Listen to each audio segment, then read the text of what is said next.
আমাদের আজকের পাঠ কবি জীবনানন্দ দাশের সেই দিন এই মাঠ।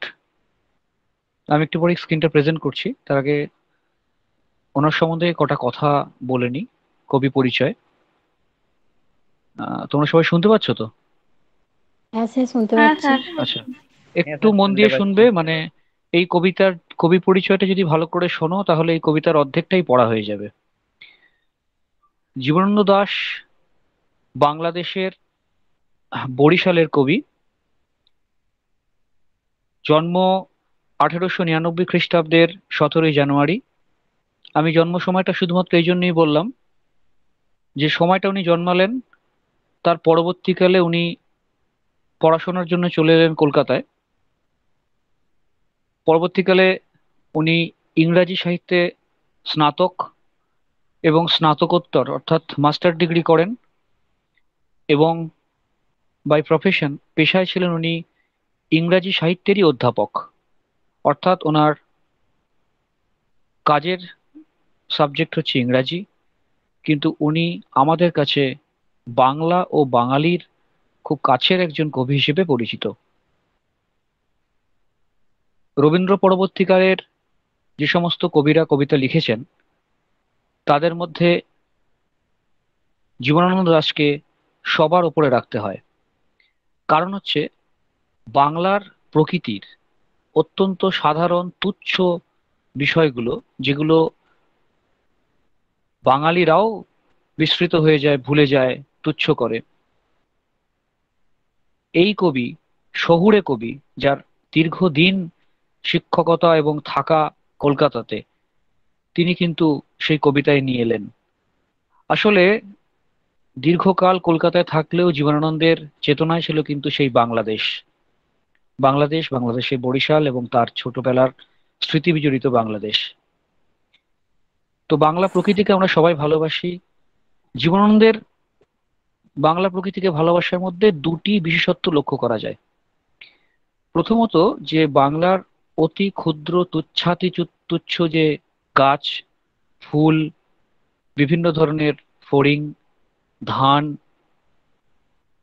অর্থাৎ এক কথায় হচ্ছে বাংলার যে জীববৈচিত্র্য, সেই জীববৈচিত্র্য এত বেশি পরিমাণে পাওয়া গেছে ওনার কবিতাতে যে আর কারো লেখায় পাওয়া যায় না। এত ধরনের পাখি, এত ধরনের ফুলের কথা উনি বলেছেন যেগুলো একান্ত বাংলার নিজস্ব।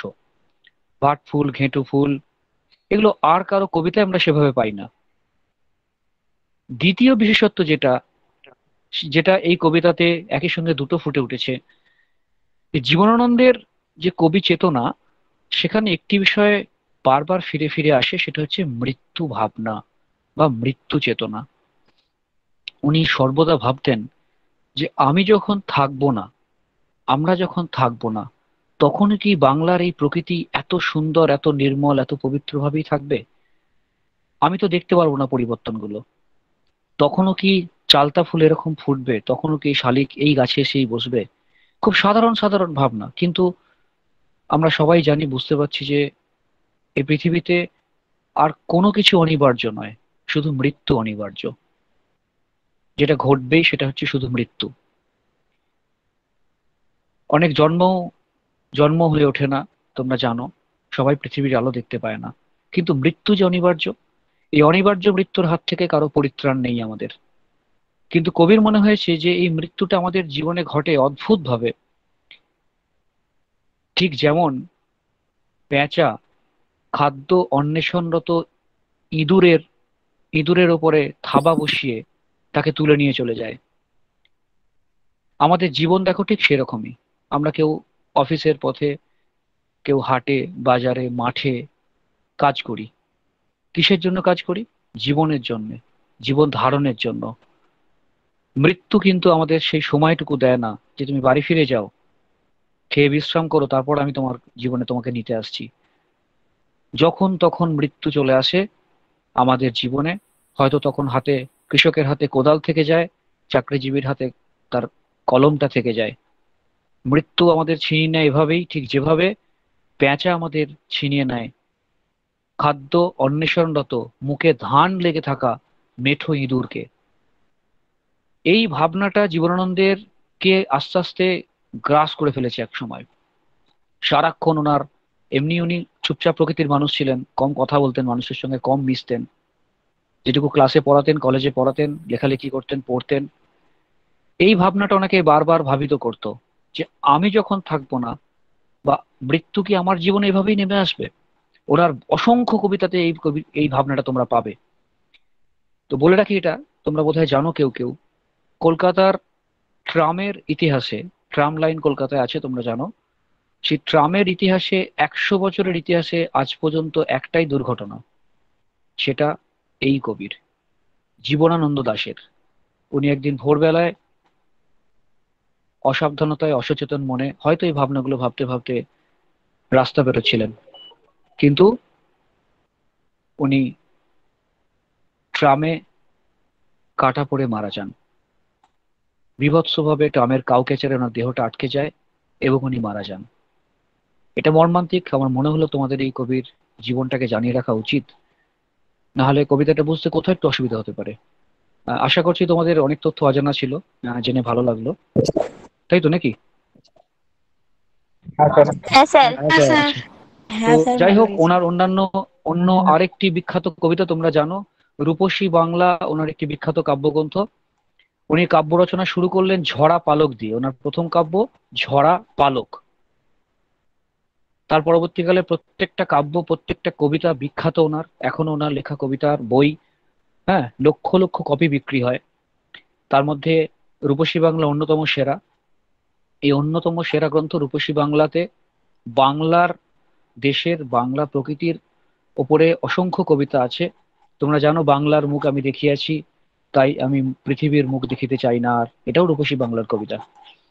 তবে এই রূপসী বাংলা কাব্যগ্রন্থের কবিতাগুলোকে কবি আলাদা করে নাম দেননি, ঠিক আছে? কবির সহোদর, অর্থাৎ দাদা বা ভাই বলতে পারো, উনি এই কাব্যগ্রন্থের কবিতাগুলোকে এবং কাব্যের নামটাও দিয়েছিলেন রূপসী বাংলা, এবং নামকরণগুলো পরবর্তীকালে করা হয়েছিল। উনি এই কবিতাগুলোকে সংখ্যা দ্বারা চিহ্নিত করেছিলেন।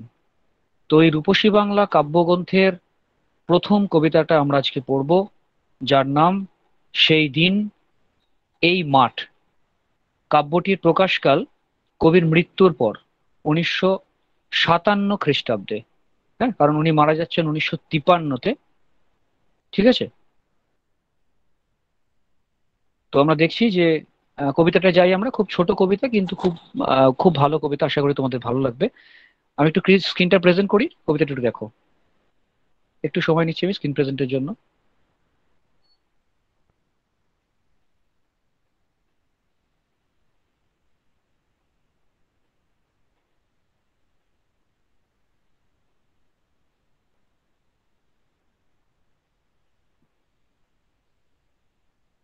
হুম, দেখতে পাচ্ছ তোমরা কবিতাটা? হ্যাঁ স্যার। হ্যাঁ স্যার। আচ্ছা, দেখতে পাচ্ছি। ঠিক আছে, দেখো। স্যার আমি প্রথম লটটা একবারে সবটা দেখিয়ে দিই ভালো করে, তারপর পাট পাট করে দেখাচ্ছি। দেখো, বলছি সেই স্যার দিন, একটু জুম করে দিন। একদম একদম, সেই দিন, একটা মাত্রার মধ্যে স্পেস দিয়ে এই, স্পেস দিয়ে মাঠ, সেই দিন এই মাঠ। কবি জীবনানন্দ দাশ, কাব্যগ্রন্থ রূপসী বাংলা। ঠিক আছে, একটু অডিও সাউন্ড আসছে মনে হচ্ছে কারো কাছ থেকে। আচ্ছা, আমরা শুরু করছি কবিতাটা পড়াতে। তাহলে আমরা কবির ভাবনায় আরেকবার ফিরে যাই। কবি ভাবছেন বা ভাবতেন যে আমি যখন থাকবো না, এই বাংলার প্রকৃতি হয়তো এমনই সুন্দর থেকে যাবে, ছোট ছোট যে ঘটনাগুলো বাংলা প্রকৃতির বুকে ঘটছে তখনও ঘটতে থাকবে, শুধু আমিই থাকবো না। এই ভাবনাটাই এই কবিতাতে কিছুটা উঠে এসছে। দেখো, সেই দিন এই মাঠ স্তব্ধ হবে না কো জানি, এই নদী নক্ষত্রের তলে সেদিনও দেখিবে স্বপ্ন। দেখো, দাগ দেওয়া আছে লাইনটা, কারণ এটা অনেকবার প্রশ্ন এসছে। সেই দিন অর্থাৎ কোনো একদিন, যেদিন আমি থাকবো না, এই মাঠ স্তব্ধ হবে না। এই মাঠের মানুষের আনাগোনা, শস্য ফলানো, এগুলো চলবেই, স্তব্ধ হবে না কখনো।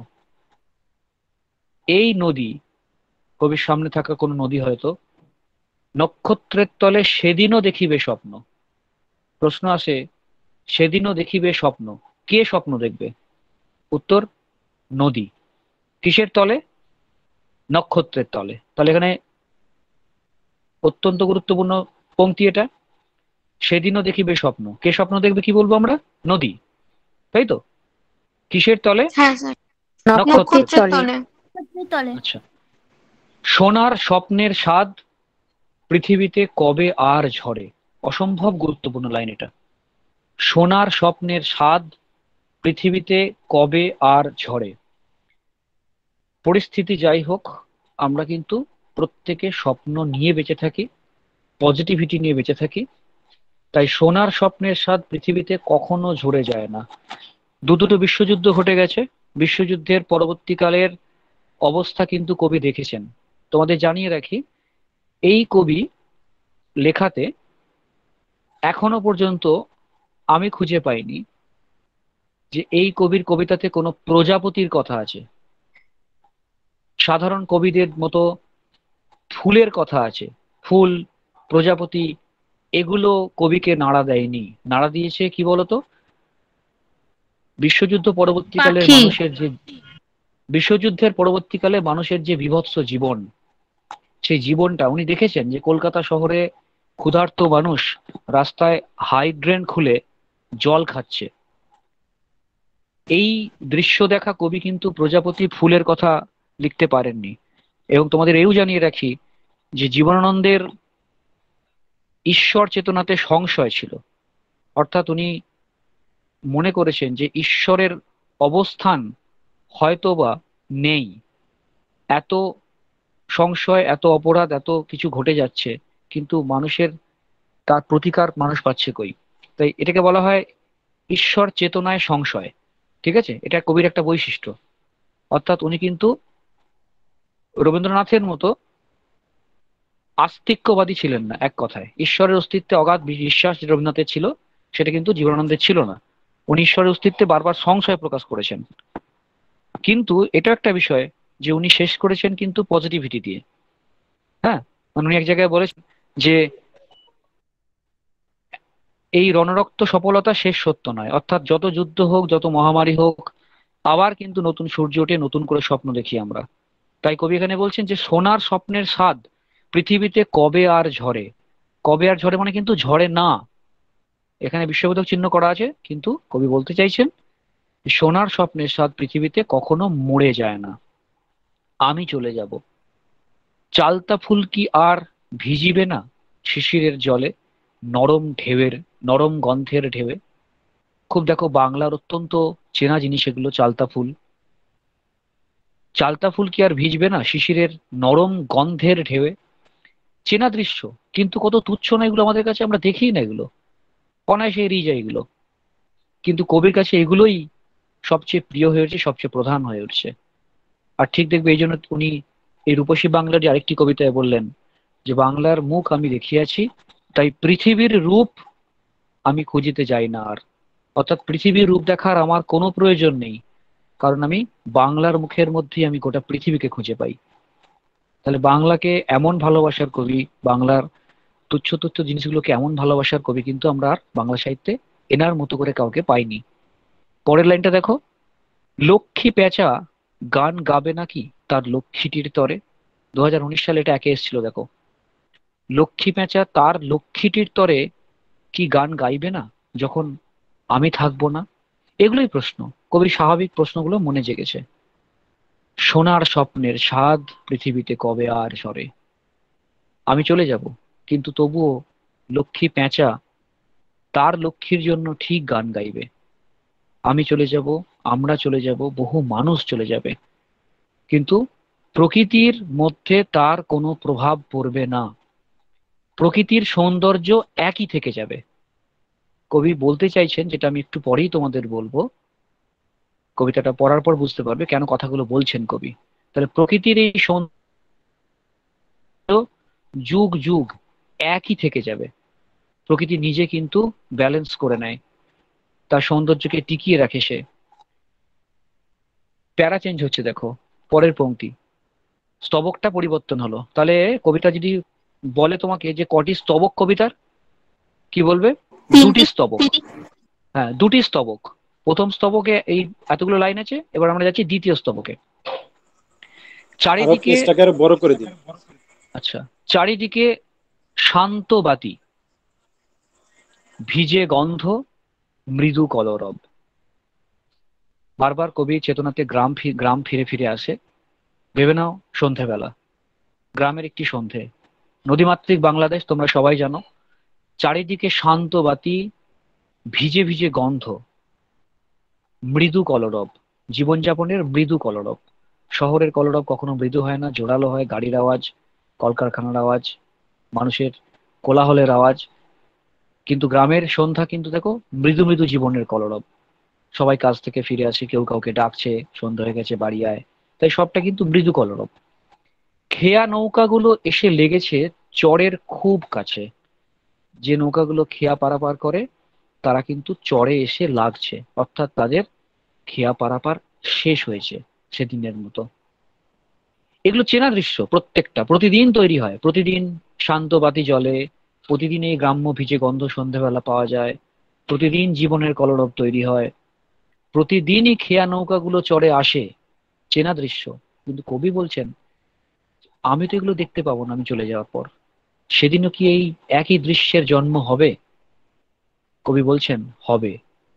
পৃথিবীর এই সব গল্প বেঁচে রবে চিরকাল। Most important line. কোন সব গল্প?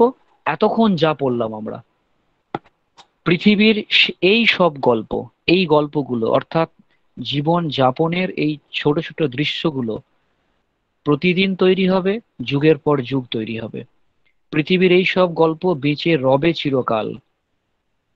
এসিরিয়া ধুলো আজ, ব্যাবিলন ছাই হয়ে গেছে। এইখানটা একটুখানি শুনে নিতে হবে।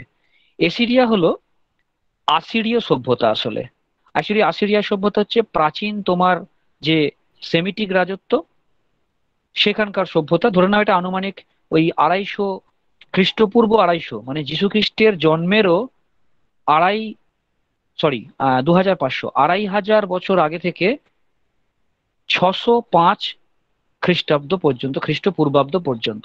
এটা ব্যাপারটা বুঝিয়ে দিই। যীশু খ্রিস্টের জন্ম থেকে আমরা দাঁড়িয়ে আছি 2021 বছর পরে, ঠিক আছে? ব্যাকে যাও, যীশু খ্রিস্টের জন্মকে জিরো ধরে, যে যীশু খ্রিস্টের জন্মের 2500 বছর আগে এই সভ্যতা ছিল। তাহলে ওদিকে 2500, আবার এদিকে আজকে 2021 সাল, তাই তো? তাহলে প্রায় 4500 বছর আগেকার সভ্যতার কথা কবি এখানে তুলে ধরলেন। যে সেই সময় এই এসিরিয়া সভ্যতা, হ্যাঁ, এটা অত্যন্ত গুরুত্বপূর্ণ একটা সভ্যতা হয়ে উঠেছিল মেসোপটেমিয়ার নদীর তীরে, যেটাকে আমরা আসিরিয়া সভ্যতা বলি চিনি। ঠিক আছে? এটা একটা দেশ, মানে আসিরিয়া একটা দেশ, তাকে কেন্দ্র করে গড়ে উঠেছিল এই সভ্যতাটা। সেটা তারা কিন্তু আজ থেকে এত হাজার বছর আগে বৈজ্ঞানিক দিক দিয়ে, সাংস্কৃতিক দিক দিয়ে অনেক উন্নত হয়েছিল। এটা আমাদের কল্পনা করতে বোধহয় একটু অসুবিধা হচ্ছে যে আজ থেকে 4500 বছর আগের মানুষ বিজ্ঞান এবং কালচারে কতটা উন্নত ছিল। কিন্তু সেই সভ্যতা আজকে ধুলো হয়ে গেছে। ব্যাবিলন আমরা সবাই জানি মেসোপটেমিয়ার একটি অত্যন্ত গুরুত্বপূর্ণ শহর, যেটার ধ্বংসাবশেষ আমরা পেয়েছি পরবর্তীকালে আজকের যে ইরাক, ইরাকের বাবিল প্রদেশে এর ধ্বংসাবশেষ পাওয়া গেছে। এরও বয়স কিন্তু ওই যীশু খ্রিস্টের জন্মের 2300 বছর আগেকার। তাহলে এই প্রায় 4000, 4500 বছর আগে যে সভ্যতা মানুষ তৈরি করেছিল, একসময় তারা অত্যন্ত গুরুত্বপূর্ণ হয়েছিল। তোমরা জানো যে ব্যাবিলনের ঝুলন্ত উদ্যান পৃথিবীর সপ্তম আশ্চর্যের একটা আশ্চর্য হয়ে আছে আজও, তাই তো? এই ব্যাবিলন, সেই ব্যাবিলন মানুষের তৈরি করা সৌন্দর্য হতে পারে সপ্তম আশ্চর্য, কিন্তু কবি বলছেন ব্যাবিলন আজকে ছাই হয়ে গেছে, ব্যাবিলনের কোনো অস্তিত্ব নেই। ঠিক আছে? কারণ তোমার মানুষের তৈরি করা সভ্যতা একসময় মাটিতে মিশে যায়। কবি এটাই বলতে চেয়েছেন যে প্রকৃতির সৌন্দর্য অমলিন থেকে যায় চিরকাল। যুদ্ধ, ধ্বংস, মহামারী এই প্রকৃতিকে প্রভাবিত করতে পারে না, কিন্তু মানুষের তৈরি করা সভ্যতা এসিরিয়া, মানুষের তৈরি করা ব্যাবিলন সভ্যতা একসময় ছাই হয়ে যায়। এভাবেই কিন্তু মানুষের তৈরি করা হরপ্পা সভ্যতা, মেসোপটেমিয়া সভ্যতা, সুমের সভ্যতা শেষ হয়ে গেছে। আজ তারা শুধু ইতিহাস, শুধু তারা চিহ্ন নিয়ে বেঁচে আছে মাটির নিচে। অর্থাৎ মানুষের তৈরি করা কৃত্রিম সৌন্দর্য কখনোই স্থায়ী হতে পারে না, কিন্তু প্রকৃতির সৌন্দর্য চিরকাল অমর থেকে যায়। এটাই হচ্ছে আমাদের আজকের এই কবিতা। ঠিক আছে, বলো এবার তোমাদের কেমন লাগলো, তোমাদের কিছু প্রশ্ন আছে কিনা? স্যার আচ্ছা, আমরা বলছিলাম ওখানে যে লক্ষ্মী প্যাঁচার গান কথাটা আছে ওটা কি অর্থে ব্যবহৃত হয়েছে? কি অর্থে মানে, এটা তো ধরো এই যে পশু পাখিরা এরা তো যখন ডাকে বেশিরভাগ ক্ষেত্রেই তার সঙ্গী বা সঙ্গিনীকে ডাকে, ঠিক আছে, কখনো খাবার জন্য বা কখনো মিলনের জন্য। এটা একটা জীবনের ধরো চেনা দৃশ্য, যে একজন একটা পাখি তার বিপরীত লিঙ্গের পাখিকে ডেকে নিচ্ছে। ঠিক আছে, একটা জীবনযাপনের একটা দৃশ্য বলতে পারো। ঠিক আছে। Okay sir. আচ্ছা। হ্যাঁ স্যার। আচ্ছা, আর আর কারো প্রশ্ন?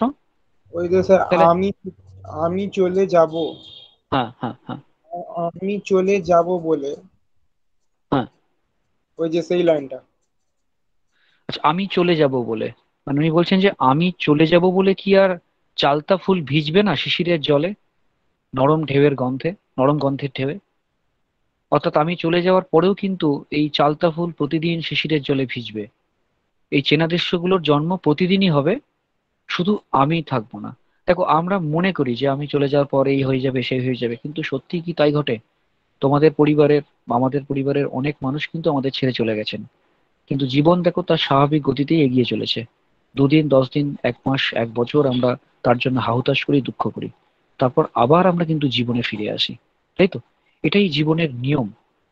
কবি এটাই বলতে চাইছেন যে আমার চলে যাওয়ার পরেও কিন্তু প্রকৃতির এই দৃশ্যগুলোর প্রতিদিন জন্ম হবে। অর্থাৎ শেষে আমরা এসে দেখলাম কবি যেটা বলতে চাইছেন যে প্রকৃতির সৌন্দর্য অমলিন থেকে যায়, কিন্তু মানুষের তৈরি করা সৌন্দর্য সৃষ্টি একসময় ধ্বংস হয়ে যায়। ঠিক আছে, এটাই হচ্ছে কবির বক্তব্য। ঠিক আছে, তাহলে আজকে এটুকুই থাক। বুঝতে পেরেছি।